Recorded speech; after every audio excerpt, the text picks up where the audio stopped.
Well, I'm excited to have Paulina on the Flower Podcast today. Welcome, Paulina.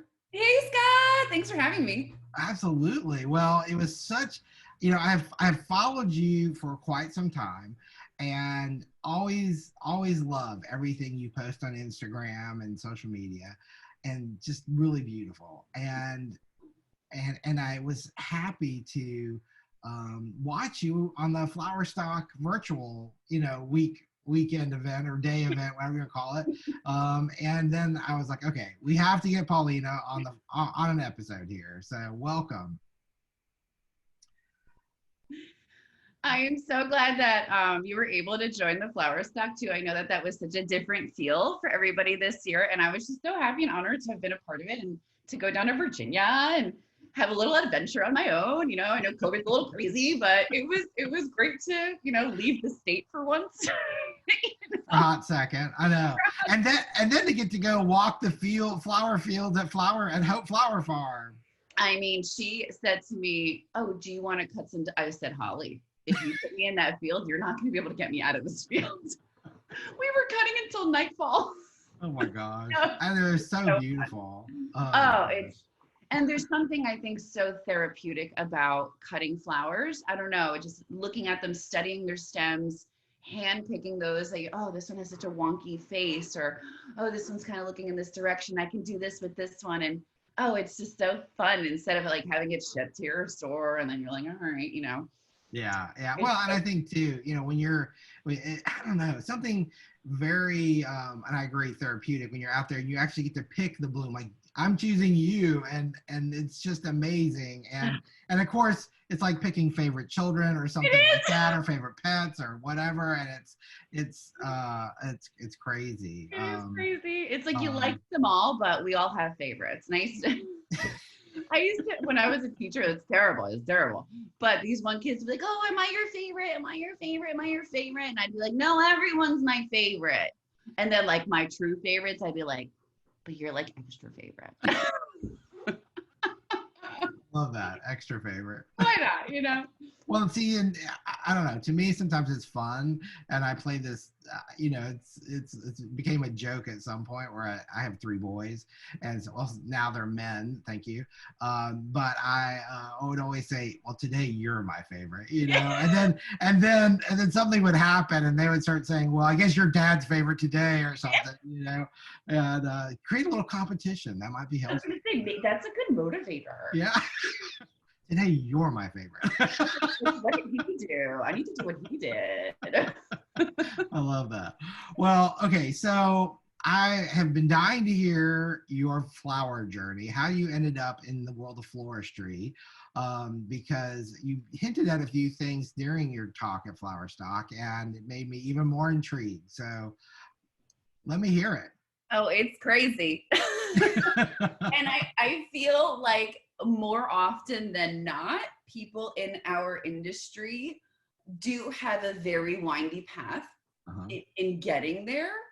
Well, so I've always loved flowers. It was something that when I was a little girl, I would go out into, we used to live in this tiny little house, and my grandmother lived with me my entire life, so she was like my mother. And, my mom was like, trying to run a business with my dad, and like, it was like crazy. So his grandma was like home, Sure. So I used to go out and pick little wildflowers, which were probably weeds. I don't think they were really flowers. Like, those little clover flowers. Oh, that was like a hot thing for me. I was like, oh, you got a special one today, Grandma. And my parents immigrated here from Uruguay in 1975. So I'm first gen. I was born here. So my grandmother obviously immigrated there, and we would travel to go back to the homeland,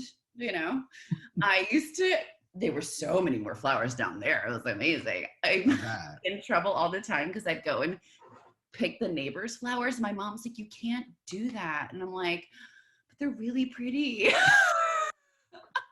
So like that fascination with what's going on outside in flowers has such a deep meaning to me. So that was always there. But then, life happens. I go to school, I went to college, I went to Villanova, Wildcats, anybody out there? Met my husband there. and then went on to get a master's degree in I'm actually like a linguist, so I'm an interpreter and translator. And got that, and then I started working as a translator. I was doing some stuff I did a couple depositions. I would work for like a lawyer, like just freelance. And then my husband moved back to New Jersey, because that's like where his career path was going. So I was like, all right, I'm going with it. We weren't, but we were serious at the time. So Sure. I'm like, what am I gonna do? Oh my God, it was 2008. So like, the whole economy crashed. I'm like, oh my God, no one's hiring me.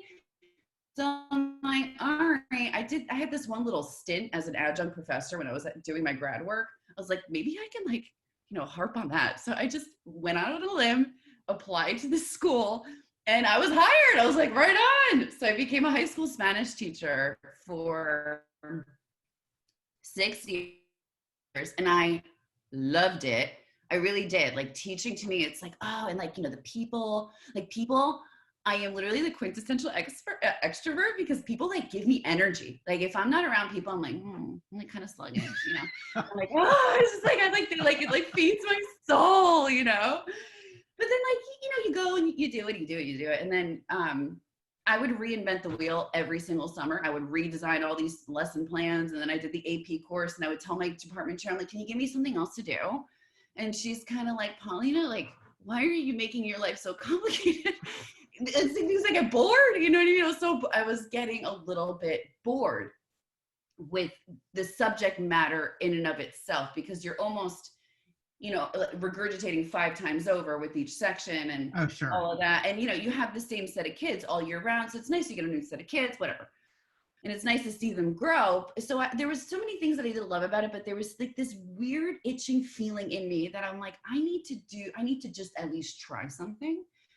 So as a child, I always wanted to have my own business. And I was like, I'm going to have my own makeup line, or, it was flavor of the week, Then I was going to be a pharmaceutical, and I was going to cure cancer. And then I was going to do, I don't know what. So there's always this like lurking thing about owning my own business. So I said, I'm 29. It's now or never. I had talked to my husband. I said, are you good with supporting me for a couple of years to allow me to really try this venture? He said, yes, we're good. Okay. So then I'm like, well, what am I going to do? I had no idea. So you asked that question before you even like have the thing. Wow. Right. I'm like, what am I going to do? I knew it was going to be something. I knew it was going to be something. So my mother said, do you remember picking wildflowers for grant? Why don't you go to New York, find something in New York? Because, the city for me is 45 minutes away. It's quick in and out. I'm only 25 miles west of the city. So then I was like, okay, I took a class at New York Botanical Garden. I would go to school, and then I would leave school and just drive into the city and sit at a coffee shop when you used to be able to do that. Right. Yeah. And wait for the class. I took a couple classes, and it was very theory. It was like floristry 101. I mean, Biedermeier, millefleur, like vegetative state. I mean, you're learning, which I'm so thankful that I did that.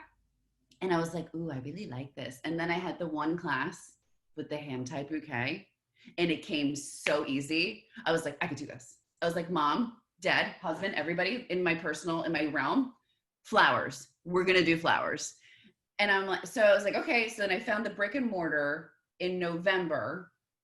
And then I did a little work to it. I got some rent abatement. I opened Blue Jasmine Boutique and Floral Design. So I was scared that it would be not possible to just have a flower shop. I had no idea what I was doing. I mean, let's be real. In March, I took a 1-week intensive at flower school where they teach you like processing flowers. You know what I mean? So that's all the education I had. So I figured, okay, if I have a gift boutique, 50-50 business model, that'll offset. If the flowers drown, then you up boutique. If the boutique drowns, you up the flowers. So we'll see. And then I'm like, with more experience, I'm like, I'll just get better. I was like, it'll be fine. Gives you flexibility that way. Exactly. And I was so scared to pigeonhole myself into an idea that was too specific. Oh my God, pitching it to the town, Scott, was so funny. They're like, what do you mean that you're going to have, I'm like, think like anthropology, but flowers. And they're like, Oh, I love that. Yeah. what? Because I have a bunch of vintage stuff in there, and then there's like modern stuff. So open the boutique, hilarious, on April 15, which is tax day. Yeah. So my A-frame was spend your tax return here. It was pouring rain, and I'm praying. I'm like, please don't come in. Please don't come in. Please don't come in. I'm like, I'm so scared. I'm so scared. Don't come in. Why didn't you want them to I come was in? scared the first day. I was so scared. I was like, this is gonna, I'm like, what if they ask me for flowers? I was like, I've done like 4 arrangements in my life. It happened.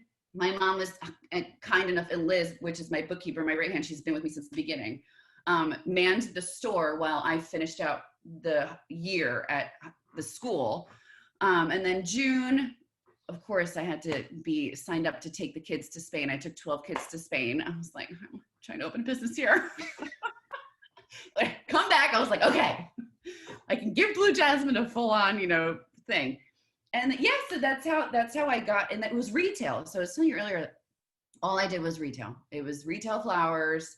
And then out of nowhere, the restaurant owner down the street asked me if I would do his wedding. I'm like, oh my God. It was like a wedding. I was all by myself. I did the whole wedding by myself. Oh my goodness. It was crazy. It was crazy. And he had a huppah. I had no idea what was going on. I'm like, what? I was like, what's a huppah? I had to like do all this research. So in traditional Paulina fashion, I was like, I'll take a class. So I looked up flower school. I had one class on, it was just a day on wedding canopies. I was like, perfect. So I took the class, had enough knowledge of what to do, did that wedding. And that was the first wedding that first year. The next year we did 12 weddings. The next year we did 30 weddings. The next year we did 35 weddings. And then it was 40. And, and then the budgets just, so as I grew, the budgets got bigger, and then you start, doing some more parameters. And I started honing in on my own design aesthetic, because originally when you first start, it was the New Jersey market in 2014. It was still kind of low and tight. I call myself the wacky inflatable tube man, because I talk a lot with my hands, and my designs kind of do the same thing. I don't see that at all. Right? There's always somebody like hanging out up here, or like, doing something like this. So it was hard, but eventually I started introducing this design aesthetic to the public and kind of forcing it on them. By year 3, we were finally like in the green. I wasn't in the black. Year 1, you're always in the red. What are you gonna do? Startup. And then it started to organically roll from there. And now it's amazing, because people are, kind of like with flower stock, I was saying, like, this is sort of what I do. And people are actually loving it and gravitating. And I'm like, I am the most humbled and flattered ever, because it's like, I don't know. It's just that attraction to that design and style is what I love. And having other people love it and other people doing this style is so invigorating and exciting, So that's my story. I'm here. No, I'm here. I'm talking to you.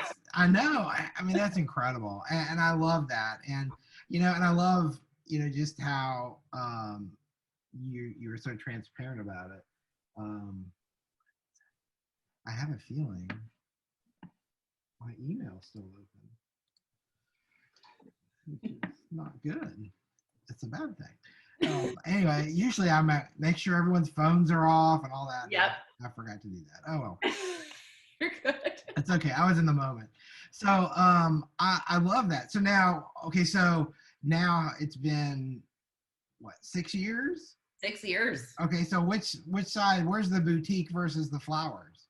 That's a great question. So the space I rented was a 5-year lease, which was terrifying, because you're like, what if I fail? Now right. I'm locked in. I was trying to negotiate 3, and not happening. Like five. By year 3, I would say, when the weddings started getting a little bit more intense, we started getting corporate accounts, hair salons, the weeklies. I love weeklies. Mm-hmm. There's a couple families that get weekly flowers in their home. You would see that you would have a client that just shops the boutique, which is jewelry and scarves and candles and stuff like that. And then you had your flower client. And then you would see the numbers that the flower client was much the mode was much higher in the flower client than the boutique client. So I stopped buying boutique-y things and I slowly phased it out to the point that by the end of year 5, when I was pretty much done, I really didn't have much. I really only did candles because that felt, it's a good add-on for retail. Right. Oh, you know, flowers and a candle. It's just simple. It's easy. And then I moved to a new space in Berkeley Heights last year. The wedding team has been there for 2 years, but now I moved retail over there and we only have candles. And I kind of let go of the retail boutique-y stuff because it, you know, you buy something and like this candle, you buy it for $2 and it sits for 6 months. There's no return on, you know, you're waiting forever for the return. What if it doesn't sell and then you're discounting, you're not getting your money back? Done. And I was tired of going to those gift shows. I know there's always so much there to choose from, and then you want to make sure that whatever you pick is sort of flows with, you know, you don't end up with baseball mitts and peacock feathers that go together or something, you know, and and on top of that, you know, you kind of feel like you can tie up, and you kind of hinted at this, but you tie up so much cash in stuff sitting on the shelves hoping it sells, and then if it doesn't turn, then you're discounting it, then you really don't make anything, you're just trying to get your cash out, you spend all that energy. And at least with flowers, you constantly are turning and you can sort of buy as you need, and exactly. Incredible. Well, I love that story. So so then did you end up with like 2 separate businesses, or were they all under the same umbrella? Because I mean, you're doing all these weddings, I mean, which is incredible. It wound up getting so crazy because you're right. It was almost like there's, you know, the boutique was almost tertiary at that point. So once I let that go, it was like 50-50 retail to weddings. And then I would do these education was always laced in there. So I would do these flower parties for people that, you know, a birthday party, or it was just like a workshop for fun. You know, I used to do them in my boutique space. And then we started doing them, you know, here, but then it got complicated because the wedding schedule got so insane. And I was just tied up in, I actually have to order my Holland product today. It started this morning already. I'm like neurotic about the order. Anyway, but it was one of those things that I had so much going on. I had to outsource the retail to a brain, essentially. So I now have my retail associate that she pretty much handles all of the retail, and I'm there to support if she has questions on ordering, or you know, sometimes I put in the order, or let's say we're short staffed, I come in and I, you know, make the orders with her, or if there's a delivery issue, because the delivery is always complicated on, you know, when is it going to go out, and if you're tied up and you have to close the shop and leave and deliver. So I'm there to be an ancillary person. That way my brain can focus on the bigger budgets, you know, these offsite workshops, and how the private one-on-one workshops, and all of that. So thank God I have her to do all of that for me. But you're right. It's almost that it was 50-50 boutique retail. And now it's really much 50-50 retail, you know, event/workshop, which is, you know, more of my brain that handles that. Sure. Well, that's, so I mean, like, did you have like minimums for your weddings and things like that, or did you eventually get to that point? I did. I mean, in the beginning, it was like, take on anything, just anything and this is a little piece of advice. I think Ariella said this to me. She's like, even if you hate it, take it on. You get experience. That is more valuable than anything. And it's cash flow. A business needs to run because the cash is coming in, right? And she said, listen, just don't take a picture of it. It's like it never happened. I'm like, oh, you're so right. I had to do the most heinous, in my mind, I hated it. I was like, oh my God, it was this tight arrangement, and she wanted white spider mum, hot pink freesia, blue delphinium, and yellow billy balls. I was like, literally everything I hate. I'm like, I love freesia. That was the only thing that was like, I'm like, how am I going to do this? This is about, I think this is year 1. No, year 2, I did it. I'll never forget her name. I'm not going to say her last name, but it's Danny. I'll never forget Danny. And I don't have a single picture of that wedding. It's just in here. There's not a single image of that wedding. But it helped. It was cash flow. It helped keep the wheels turning. And in that installation, I learned about that venue. It was a venue in Jersey City, and the loading dock is actually by this pier. And I was going to go through the front door, and I don't even know. So there you go. It was worth it because I learned something. So that was, even though I didn't like it, it was a good job to take on. And then eventually after that, we started doing, parameters, 3,500, because we were doing weddings for like $1,200. It's just like, whatever. It was 3,500. Then we moved to 5, and then we moved to 7. Minimum. I used to say that word.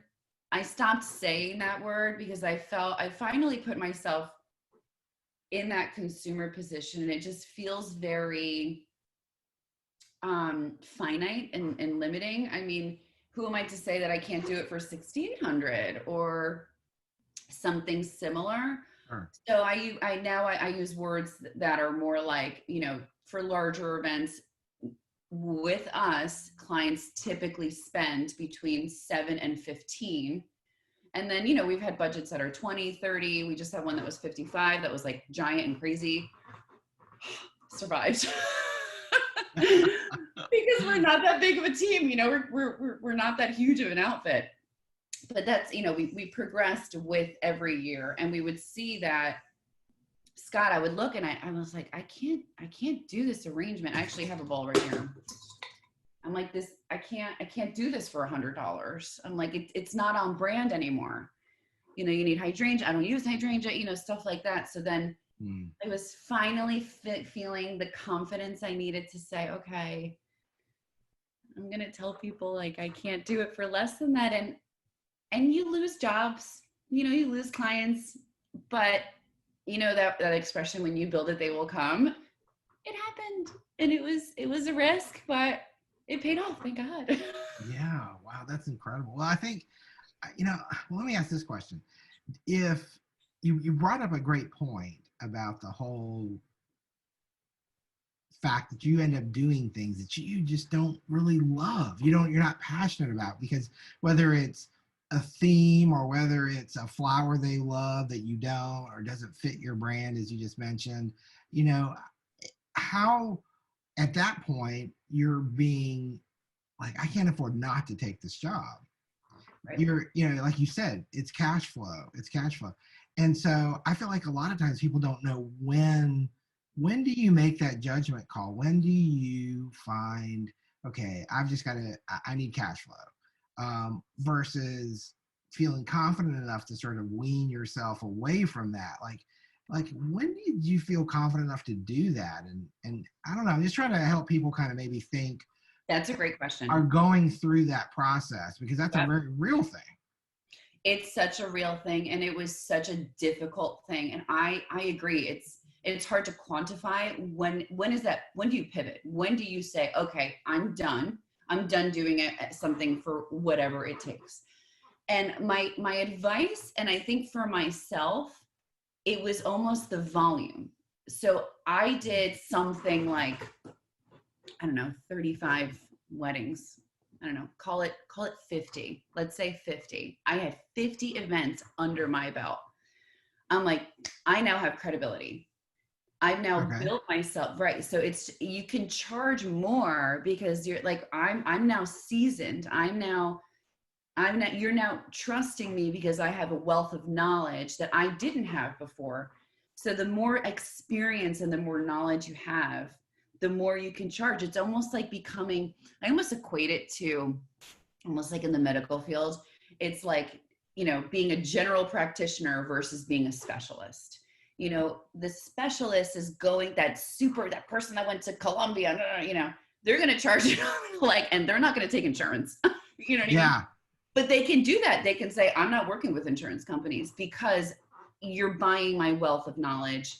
You're buying, and also your personality. I mean, I think that sometimes, that's a selling point in and of itself, and you should carry that all the way through, and that's going to get you the jobs. But I agree. I think that the bottom line is giving yourself a goal, a real tangible goal, and saying, okay, I did 50.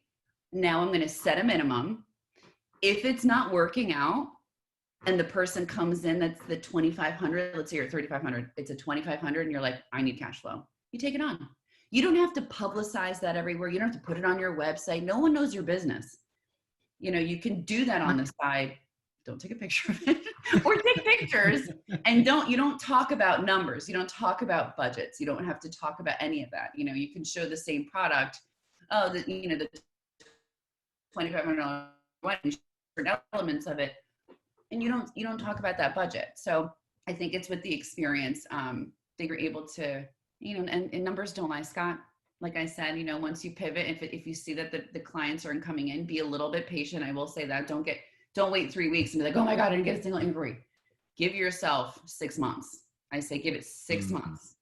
If after 6 months, no one is biting, then you're outpricing yourself, or you're not educating the client enough so they understand what they're buying. Why is the investment a minimum of this money? So that's always, I think, a huge, also way to help firm up that sale at your pricing. Mm-hmm. Mm-hmm. How big of a role, and I think you just kind of hinted at it, do you believe mindset is in this process? I mean, 50, that's a huge number. And I can see where I've done 50 weddings. I maybe am not the well-oiled machine I will be someday, but I've got this. I've got the experience. I've got all that. But then when you go out on that, what is it, on the pirate boat, you got on the plank or whatever. Yes. And you're out there and you say, you know what, this is my, and yes, you don't phrase it the way I'm about to phrase it, but you have this new minimum and you're still in that maybe 6 month period. Things are a little shaky. You're a little nervous. Being confident about it, I would feel, is a huge part of closing that deal at those new levels. It's kind of like leveling up. You can draw that line in the sand and say, these are my new minimums, or these, that mentally. But does your mind, your confidence level up with that automatically, or is that? Oh yeah, that's such a good point, Scott. I mean, I didn't even really ever consider that, but yeah, you do. When you finally set that minimum, you're exuding a different set of confidence skills, even in the delivery. When you're talking, oh, hey, what's going on, blah, blah, blah. This is, our minimum is this. And if some people ask you why, or they start to challenge you, that's where it gets like, you can start feeling shaky and nervous. And you made that decision. You put your foot down, you say, well, listen, and again, it's educating the client. But it's the mindset of having the confidence to do so gives you the ability to communicate that, because, you say, hey, well, listen, we use really specialty product. This is what we need as a business. We're a boutique florist, or we're whatever, whoever you are. This is what I need to make something really beautiful. And that's why we've set these standards. And that confidence sometimes too, not only just closes the deal for them, but makes them level up the budget. So you're leveling up, it only goes up from there. Oh yeah, you can massage them into going a little higher. I mean, I had a girl being like, I only have 6K, like my blah, blah, blah. It's my in-laws are paying for the flowers, but I love you so much. I love you so much. You get me. And I was like, oh, girlfriend. I was like, let me write I said, okay, fine. Let me write the proposal. The proposal came out to like $8,500 for what she wanted. And I was like, So I sent it, and I was like, well, if you're going to trim, the only thing I would trim is this, this, and this to keep the vision in line. I can't go any lower than that. The girl said, okay, I'm going to book anyway. She's like, I'm going to not go to Starbucks, and I'm going to save money. She picked up extra hours and leveled up $1,000 to her budget, because she was like, this is what I want. I have a year to do it. And she did it. And she did it by herself. I was like, like that whole thing is just, it just levels everyone up. So I think I agree. Like mindset, the mind is so powerful. It really is. I love that story because I mean that really is powerful to be able to I mean you just inspired your client, right? To Exactly. To care about the flowers. yeah, yeah. Oh yeah. I mean that's an accomplishment. And I feel like no wonder at that point, you're engaging or you're booking bigger events and that just translates on down the line. It does. And And it rolls from there. yeah, that's crazy. I love that. Well, now we are forwarding however many months, years, whatever, and I feel like COVID has hit. Um, that's been a lot of fun this year. I'm assuming. How has your retail done with this situation? Oh, that's a good question. So here in Jersey, I say you don't know yet. Maybe it's too oh soon my to tell. God, but I will say this. So I am a very silver lining kind of person. I think being optimistic in this life is the only way that you can live, because if not, what's the point? It's like, I don't want to be sad. I always say I'm a happy person. I want to stay happy. I like to do happy things. I like to, you know what I mean? Like, I just like, like laugh and smile and, all that. So it was a little depressing. I will say this. I'm not incapable of getting upset, but whatever. So March 18, Governor Murphy in New Jersey said, everybody has to shut down. All right, fine. So that, that's when the weddings started to cancel, postpone, cancel, postpone, cancel, postpone. You got to lay everybody off. So we were shut down until Mother's Day. We weren't supposed to really be open, but I wasn't the only one doing it. I'm like, if people can deliver food, why can't I deliver flowers contactless? I'm like, people need flowers for Mother's Day. I'm like, we're doing it. So I talked to the team. I said, if you guys feel comfortable, let's do it. It's just the week of Mother's Day. We had a preset number. It was something small. I mean, I'm telling you, I went really low. I said 75 arrangements. Normally we would do something like 200. And I'm like, that's it. When we sell out, we sell out. We sold out in pre-order. And wow. I was like, I can't buy anymore. Well, people were just, you're inside for so many days. Well, and everybody's closed, and now there's this little secret going around that your business is delivering flowers, and I can just see, they're knocking down the door because they're like, I'm so sick of being cooped in. I need flowers. I need flowers, and I want to gift my mom flowers, and what a nice surprise, because you can't get anything really nowadays and all that. So we did that, and then I shut it back down for about 2 weeks. And then non-essential businesses were allowed to operate, no one allowed in the building. I think it was June 3rd was that date. So right in June, I reinstated, just very short hours, but I reinstated some of the corporates and then just went back to retail, and it was really slow. People are suffering financially. Right. Flowers is a luxury. You don't need flowers, you don't. It's I always say it's a luxury. We like to sell, luxury flowers too. They're not cheap, so we stuck it through. And then, you shut down. So then I had a little teeny micro wedding July 4th with a very awesome budget. And I was like, once I had that wedding, I was like, Scott, this is what I want to do.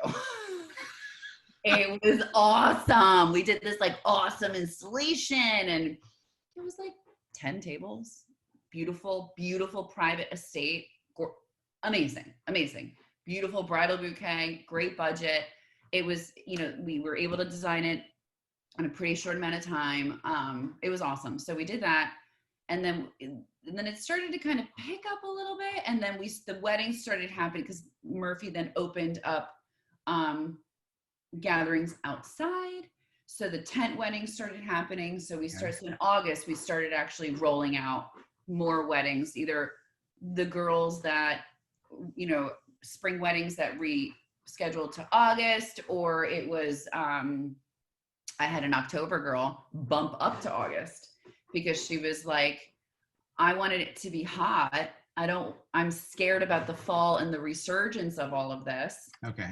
Kind of like, we feel like it's okay now, so let's do it now. So then August, September, October, we've been really busy.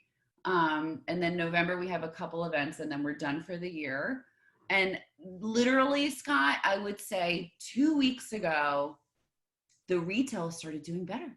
I don't know what happened. I don't know what's going. Thank you. I don't know. Yeah, absolutely. What we did.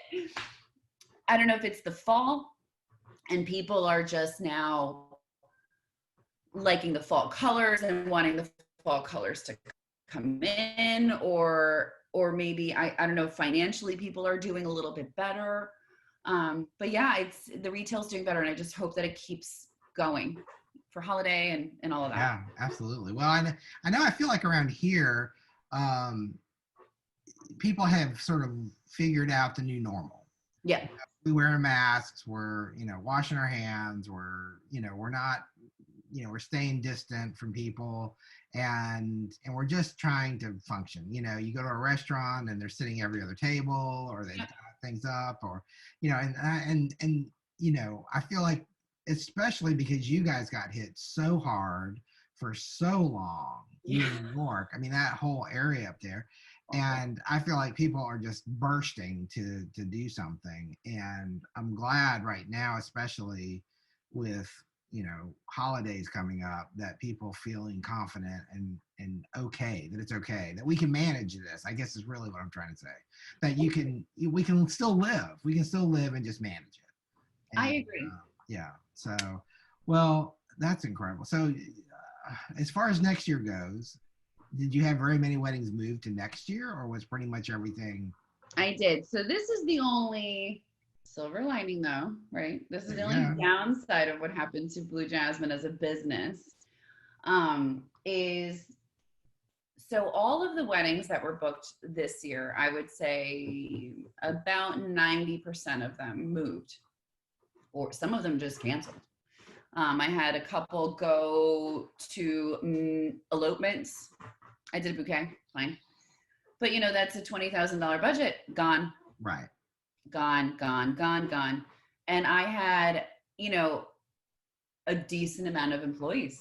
I mean, I currently, still a decent amount of employees, and a big freelance pool, and, full timers, 2 vans, a delivery car. I mean, because my husband was supporting me, I never paid myself. This is another, if you're fortunate enough, I kept reinvesting in the business. I never took anything for myself.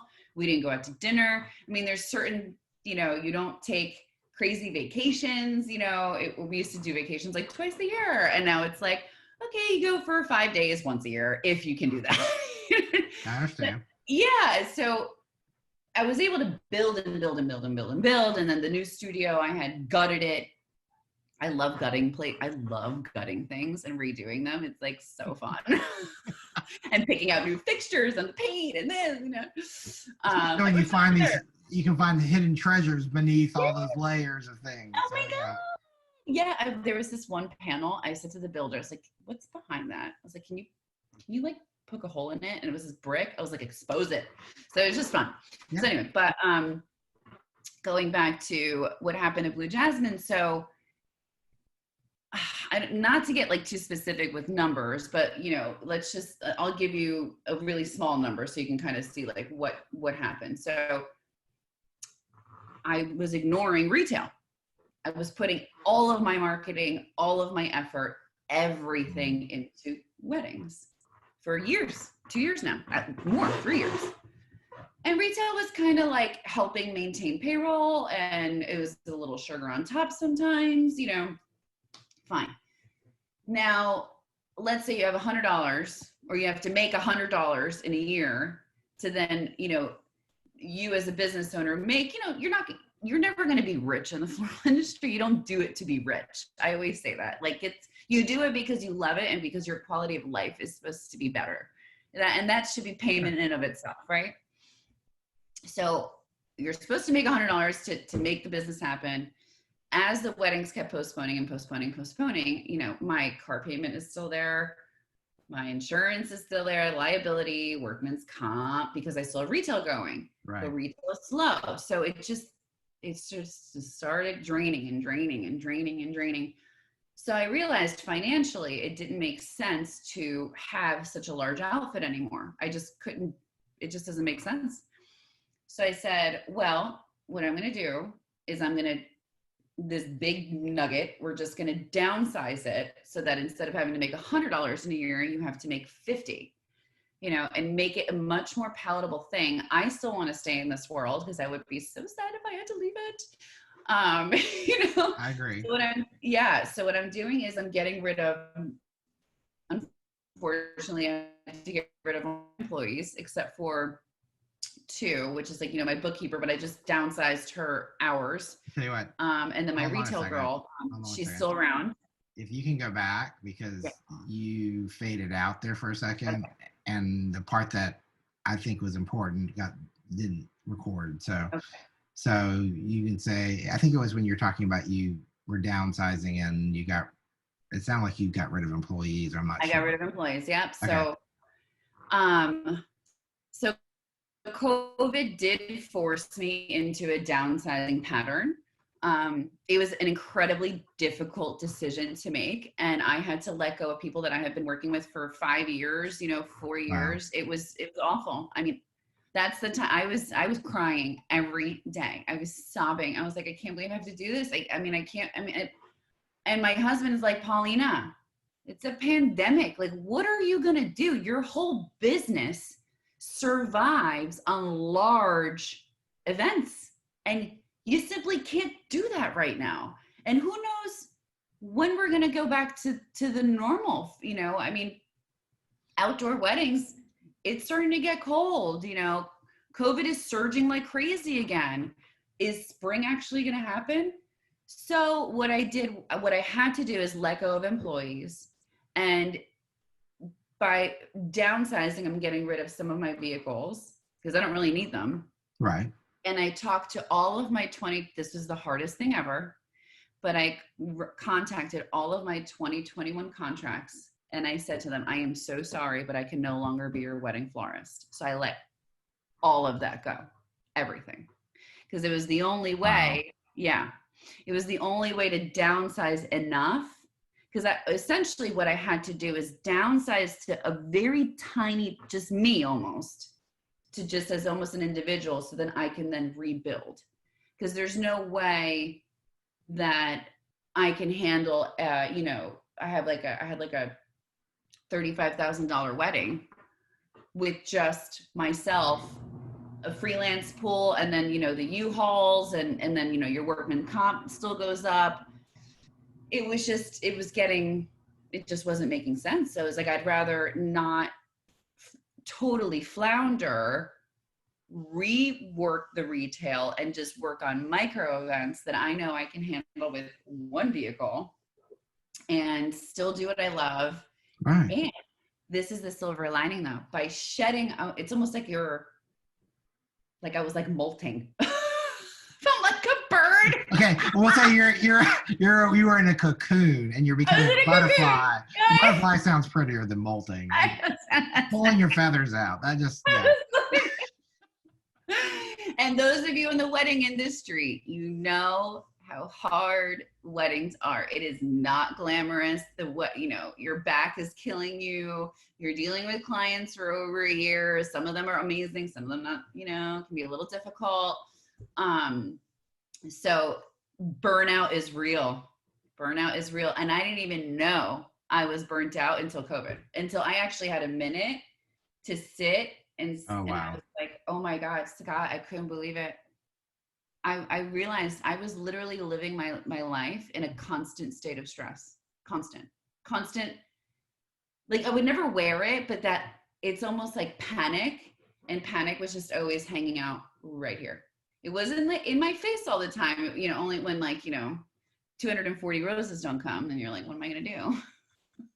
I'm glad you said that, because I feel like, in the flower industry, because every week is new. Every week is different. Either the seasons have changed and the flowers are changing, or you have a new wedding, a new event, or the flow of retail, is changing. And because of that, it's never really dull. It's always, there's always something. But I think the downside is that sometimes you can be living in this stress bubble, and just because the scenery is changing, you can kind of tolerate it almost, because you're just focusing on the next fire. You're just focusing on the next, whatever's going on. And you don't really come up for air to realize, why am I the only one doing this? Why am I the only one in this crazy lifestyle? And then it's like, okay, so then stepping back and like, okay, I need to build boundaries, or I need to recreate myself. And so that's what you've been doing. And I love it. Exactly. And I say, and kind of going back to what you were saying, just adding to it, the idea of it's a hamster wheel. I mean, the fact that it's changing all the time, like you said, makes it feel fresh and new and tolerable. But how many of us in the wedding industry don't go to your nephew's birthday party because it's on a Saturday, and you miss out on this, and you miss out on this, and you miss that, but you're so invigorated by what you do that those sacrifices are okay. They're you're okay with that, and your family understands, and they start to learn, like, that's just your industry, that's your life, and that's okay. But I do agree, it's that kind of coming up for air. And I feel like COVID really gave me clarity on, yes, I had to make these difficult decisions, but I was missing something in my soul, and I was missing the teaching. I was missing that pouring of yourself into someone else's soul and into someone else's mind. And I was talking to my old boss who lives in Spain, and her and I are thick as thieves. I love her. And I was talking to Inma, and she said to me, she's like, Paulina, once a teacher, always a teacher. She's like, you feel the need to share. And remember, I don't know, we were talking earlier, like, wow, you're so transparent. I'm like, I am an open book. If you get me to open, oh, forget it. You're getting information you may not even want or ask for. A little dangerous, because I'm just like, whatever. But for everybody listening, it's okay. It's okay to feel burnt out. And it's okay to say to yourself, I'm going to take 2 weeks off, and I'm not going to book anything because I need to breathe. It's something that I didn't do, that I regret not doing for years. I should have said to myself, I'm not booking anything the month of whatever. But then the dream job comes along, and she's like, I want this. And I'm like, oh, I want to take it on. It's like a shiny object. I like it. Exactly. Oh my God, I am like a fish with a spinnerbait. I'm like, what is looking at? Anyway, book right on. Oh my gosh. That's hilarious. I love that. So I don't even know where to go from here. There's just so much that we could talk about. One of the things I'm curious about, working in this market where you're located, there's so much talent. There's so much availability of, access. I mean, now as things come back, but traditionally speaking, there's local growers, there's import companies, there's freelancers, there's people with huge studios, huge retail, boutique type stuff. There's just all this, these different things, all now fighting for the same buck almost. One of the things that I know we've spoken about that I'd love to hear your thoughts on is this, going back to, and this may be the teacher part of you too, the whole community versus competition, or collaboration versus competition. And maybe that's where the teaching part comes in too, that you just feel so strongly about that. I do. I really, really do. I agree. It's a very, very saturated market here. And I agree. There is so much talent. I mean, there are so many studios. I'm like, oh, I'm even going to reach out and be like, hey, do you want to hire me for like now? I'll freelance. I don't care. I'm not above anything, by the way. Not above it all. I don't care. I will wash buckets. I don't care. But I agree. We're all fighting for that same client because the client pool is now a lot smaller, because of COVID and all this stuff. But going back to just that idea, it's saturated in talent, but it's also saturated in clients. And I think that yes. I was talking to, I can't remember who I was talking to the other day. I'm like, for example, myself, and this is where I'm going to go back to that idea of personality and how you communicate and who you are. You need to find the right fit, and your client needs to find the right fit.